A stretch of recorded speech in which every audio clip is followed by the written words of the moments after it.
तो दोस्तों आज हम फिर से आपके लिए लेकर आए हैं देश दुनिया की तमाम ताज़ा बड़ी खबरें। सबसे पहली बड़ी खबर में आपको बताएंगे दोस्तों कि ईरान के हमले के बाद जॉर्डन इराक ने अपना हवाई क्षेत्र किया बंद, सभी उड़ानें रद्द, ईरान फिर से करेगा इजराइल पर हमला। जम्मू कश्मीर में भाजपा को लगा बड़ा झटका, वोटिंग खत्म होते ही बीजेपी के बड़े नेता की हुई मौत। रूस के ग्रीन सिग्नल मिलने के बाद ईरान ने किया इजराइल पर हमला, रूस के राष्ट्रपति पुतिन ने नहीं उठाया इजराइल के प्रधानमंत्री नेतन्याहू का फोन, इजराइल की रूस ने कर दी भारी बेइज्जती, रूस ईरान के साथ। राखी सावंत ने दुबई से रो रो कर प्रधानमंत्री मोदी से लगाई गुहार, बोली मैं अपने देश वापस आना चाहती हूँ, मेरी माँ की हड्डियाँ बहानी हैं। टैंक लेकर लेबनान में 48 किलोमीटर अंदर घुसी इजराइल की सेना, हिजबुल्लाह के लड़ाकों ने इजराइल को सिखाया सबक, चुन चुन कर मार रहे हैं लेबनान में इजराइल के सैनिकों को, कई इजराइल के सैनिक इलाका छोड़कर भागे। तो दोस्तों सभी खबरों को आपको एक एक कर बताने वाले हैं, वीडियो को लाइक कर चैनल को सब्सक्राइब कर दें। इसी बीच पर तो दोस्तों अगली खबर की ओर, तो ईरान के हमले के बाद जॉर्डन इराक ने अपना हवाई क्षेत्र किया बंद, सभी उड़ानें रद्द, अब इजराइल पर आएगी आफत। दोस्तों आपको बता दें कि इजराइल पर हुए ईरान के हमले के बाद मुस्लिम देश जॉर्डन इराक ने अपना हवाई क्षेत्र बंद कर दिया है, सभी तरह की उड़ानें जॉर्डन इराक ने अभी बंद कर दी हैं। दरअसल आपको बता दें कि जॉर्डन और इराक की सरकार ने इजराइल के फाइटर जेटों को अपने देश के ऊपर से उड़ने की इजाज़त दी है और पूरी दुनिया में सभी देशों के फाइटर जेटों के उड़ने पर रोक लगा दी है। दरअसल आपको बता दें कि ईरान ने 200 बैलिस्टिक मिसाइल दागकर इजराइल पर तगड़ा हमला किया, इजराइल के कई फाइटर जेटों को निशाना बनाया और कई बिल्डिंगें तबाह हुई, इसमें कई लोगों के मारे जाने की खबर है। इसी मामले को लेकर जॉर्डन इराक ने अपना हवाई क्षेत्र बंद कर दिया है और सभी उड़ानें रद्द कर दी हैं। इसी बीच पर तो दोस्तों अगली खबर की ओर, तो जम्मू कश्मीर में भाजपा को लगा बड़ा झटका, वोटिंग खत्म होते ही इस दिग्गज नेता की हुई मौत। दोस्तों आपको बता दें कि जम्मू कश्मीर में विधानसभा चुनाव में सुनरकोट से बीजेपी उम्मीदवार मुश्ताक बुखारी का निधन हो गया है। बुखारी 75 वर्ष के थे और पिछले कुछ दिनों से बीमार चल रहे थे। उन्होंने बुधवार सुबह पुंछ जिले के सुनरकोट के पाम रोड इलाके में अपने आवास पर अंतिम सांस ली, अधिकारियों ने इसकी पुष्टि की। पीडीपी की वरिष्ठ नेता और मेडन विधानसभा से पार्टी उम्मीदवार एडवोकेट नदीम रफीक हुसैन खान और अन्य दलों के नेताओं ने बुखारी के निधन पर शोक व्यक्त किया। बुखारी को भाजपा ने सुनरकोट से मैदान में उतारा था, जो जम्मू क्षेत्र में अनुसूचित जनजाति के लिए आरक्षित सीट है। पूर्व में 2 बार विधायक रह चुके बुखारी को एक समय नेशनल कॉन्फ्रेंस नेता फारूक अब्दुल्ला के करीबी सहयोगियों में से एक माना जाता था, लेकिन अब भाजपा को बड़ा झटका जम्मू कश्मीर में लगा है। इसी बीच पर तो दोस्तों अगली खबर की ओर, तो रूस के कहने पर इजराइल पर ईरान ने किया हमला, पुतिन ने नहीं उठाया नेतन्याहू का फोन, इजराइल की भारी बेइज्जती। दोस्तों आपको बता दें कि ईरान ने ऑपरेशन 2 प्रॉमिस 2 के जरिए इजराइल पर 200 बैलिस्टिक मिसाइल दागकर मंगलवार रात को बड़ा हमला कर दिया।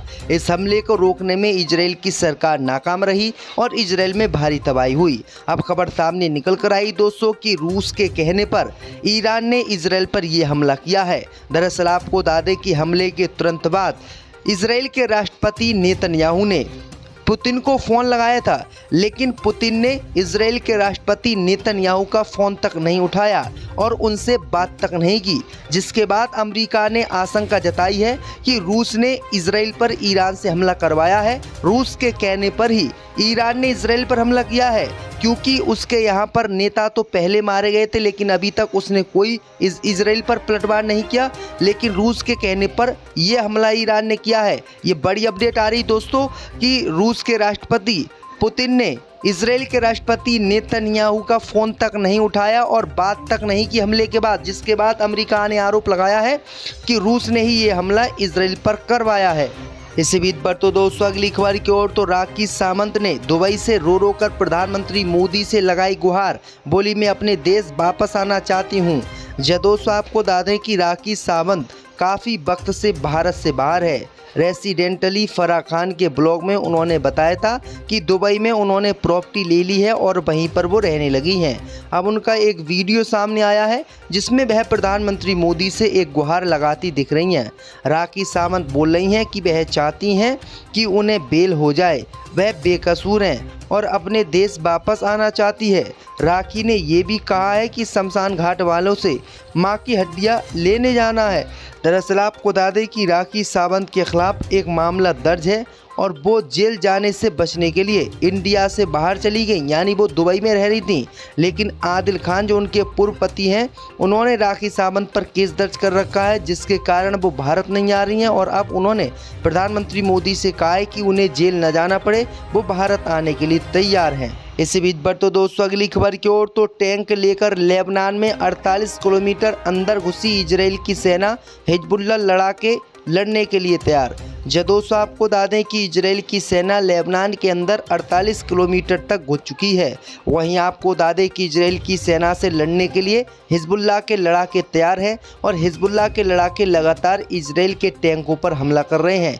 वहीं आपको बता दें कि इजराइल की सेना लेबनान में घुस गई है और वो लगातार आम लोगों को निशाना बना रही है, जबकि हिजबुल्लाह के लड़ाके उससे वहां पर टक्कर ले रहे हैं और चुन चुनकर इजराइल के सैनिकों को मौत के घाट उतार रहे हैं। दरअसल आपको बता दें कि इजराइल के लेबनान में टैंक जाने के कारण 10 लाख लोग बेघर हो गए हैं। उन्होंने क्षेत्र को छोड़कर आगे बढ़ने की बात कही है। एडवोकेट नदीम रफीक हुसैन खान और अन्य दलों के नेताओं ने बुखारी के निधन पर शोक व्यक्त किया। बुखारी को भाजपा ने सुनरकोट से मैदान में उतारा था, जो जम्मू क्षेत्र में अनुसूचित जनजाति के लिए आरक्षित सीट है। पूर्व में 2 बार विधायक रह चुके बुखारी को एक समय नेशनल कॉन्फ्रेंस नेता फारूक अब्दुल्ला के करीबी सहयोगियों में से एक माना जाता था, लेकिन अब भाजपा को बड़ा झटका जम्मू कश्मीर में लगा है। इसी बीच पर तो दोस्तों अगली खबर की ओर, तो रूस के कहने पर इजराइल पर ईरान ने किया हमला, पुतिन ने नहीं उठाया नेतन्याहू का फोन, इजराइल की भारी बेइज्जती। दोस्तों आपको बता दें कि ईरान ने ऑपरेशन 2 प्रॉमिस 2 के जरिए इजराइल पर 200 बैलिस्टिक मिसाइल दागकर मंगलवार रात को बड़ा हमला कर दिया। इस हमले को रोकने में इजराइल की सरकार नाकाम रही और इजराइल में भारी तबाही हुई। अब खबर सामने निकल कर आई दोस्तों कि रूस के कहने पर ईरान ने इजराइल पर यह हमला किया है। दरअसल आपको बता दें कि हमले के तुरंत बाद इजराइल के राष्ट्रपति नेतन्याहू ने पुतिन को फ़ोन लगाया था, लेकिन पुतिन ने इजराइल के राष्ट्रपति नेतन्याहू का फ़ोन तक नहीं उठाया और उनसे बात तक नहीं की, जिसके बाद अमेरिका ने आशंका जताई है कि रूस ने इजराइल पर ईरान से हमला करवाया है। रूस के कहने पर ही ईरान ने इजराइल पर हमला किया है, क्योंकि उसके यहाँ पर नेता तो पहले मारे गए थे, लेकिन अभी तक उसने कोई इजराइल पर पलटवार नहीं किया। लेकिन रूस के कहने पर यह हमला ईरान ने किया है। ये बड़ी अपडेट आ रही दोस्तों कि रूस के राष्ट्रपति पुतिन ने इजराइल के राष्ट्रपति नेतन्याहू का फ़ोन तक नहीं उठाया और बात तक नहीं की हमले के बाद, जिसके बाद अमेरिका ने आरोप लगाया है कि रूस ने ही ये हमला इजराइल पर करवाया है। इसी बीच पर तो दोस्तों अगली खबर की ओर, तो राखी सावंत ने दुबई से रो कर प्रधानमंत्री मोदी से लगाई गुहार, बोली मैं अपने देश वापस आना चाहती हूँ। दोस्तों आपको बता दें कि राखी सावंत काफ़ी वक्त से भारत से बाहर है। रेसिडेंटली फराह खान के ब्लॉग में उन्होंने बताया था कि दुबई में उन्होंने प्रॉपर्टी ले ली है और वहीं पर वो रहने लगी हैं। अब उनका एक वीडियो सामने आया है जिसमें वह प्रधानमंत्री मोदी से एक गुहार लगाती दिख रही हैं। राखी सावंत बोल रही हैं कि वह चाहती हैं कि उन्हें बेल हो जाए, वह बेकसूर हैं और अपने देश वापस आना चाहती है। राखी ने ये भी कहा है कि शमशान घाट वालों से मां की हड्डियां लेने जाना है। दरअसल आपको बता दें कि राखी सावंत के खिलाफ एक मामला दर्ज है और वो जेल जाने से बचने के लिए इंडिया से बाहर चली गई, यानी वो दुबई में रह रही थी। लेकिन आदिल खान जो उनके पूर्व पति हैं, उन्होंने राखी सावंत पर केस दर्ज कर रखा है, जिसके कारण वो भारत नहीं आ रही हैं और अब उन्होंने प्रधानमंत्री मोदी से कहा है कि उन्हें जेल न जाना पड़े, वो भारत आने के लिए तैयार हैं। इसी बीच पर तो दोस्तों अगली खबर की ओर, तो टैंक लेकर लेबनान में 48 किलोमीटर अंदर घुसी इजराइल की सेना, हिजबुल्लाह लड़ने के लिए तैयार। दोस्तों आपको बता दें कि इजराइल की सेना लेबनान के अंदर 48 किलोमीटर तक घुस चुकी है। वहीं आपको बता दें कि इजराइल की सेना से लड़ने के लिए हिजबुल्लाह के लड़ाके तैयार हैं और हिजबुल्लाह के लड़ाके लगातार इजराइल के टैंकों पर हमला कर रहे हैं। वहीं आपको बता दें कि इजराइल की सेना लेबनान में घुस गई है और वो लगातार आम लोगों को निशाना बना रही है, जबकि हिजबुल्लाह के लड़ाके उससे वहां पर टक्कर ले रहे हैं और चुन चुनकर इजराइल के सैनिकों को मौत के घाट उतार रहे हैं। दरअसल आपको बता दें कि इजराइल के लेबनान में टैंक जाने के कारण 10 लाख लोग माफ़ कीजिएगा 10 लाख लोग बेघर हो गए हैं। उन्होंने क्षेत्र को छोड़कर आगे बढ़ने की बात कही है।